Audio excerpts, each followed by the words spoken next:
Welcome back. There's a new strategy in the fight to expand access to abortion health care, receiving an abortion pill prescription from your neighborhood pharmacist. The program is still new. So far, it's only being tested in Washington state, but it's expected to expand to other states where abortion is legal.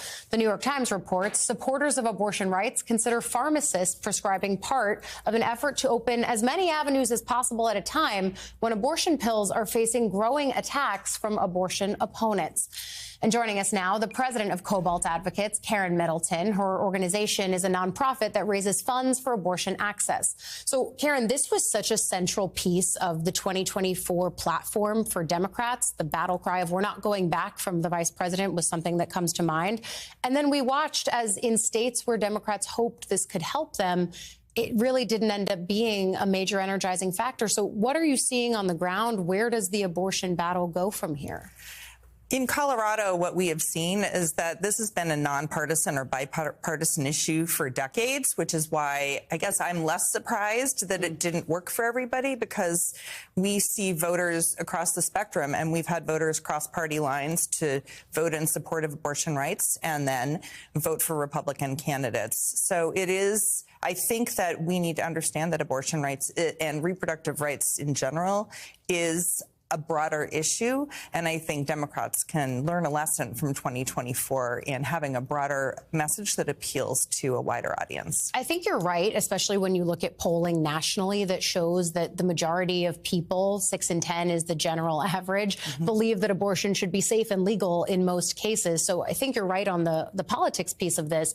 But Colorado, where you guys operate, could be instructive in this larger battle, because in 2024, as we were talking in the break, the state voted to enshrine a protection for abortion into the state constitution, but there's also more that's being done, right? Yes. Well, and to think about it, Colorado has always viewed government, sort of government out of my business, Western values. So some of it is regional, but I think the lessons learned are you have to do a lot of work before you get to the election, talking to voters, speaking in community, involving patients, providers, and people who are impacted, like those people who are trying to access pharmacy-prescribed contraception or abortion medication now. I think the other piece of the conversation, too, is you work for an abortion fund. I know that a lot of the conversation nationally ends up talking about Planned Parenthood that does important work in this space, but they're different.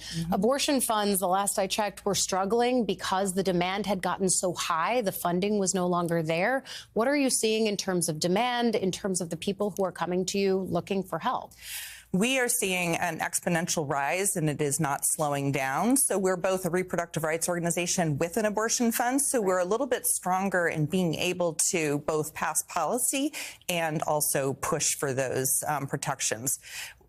We must figure out a systemic way to expand reproductive health care. In the meantime, abortion funds are mission critical for helping anyone who needs access to get the care they need. And that's because, and forgive me if I'm explaining this incorrectly, but abortion funds are really there for the logistics of this, especially when you look at the patchwork of laws across the country.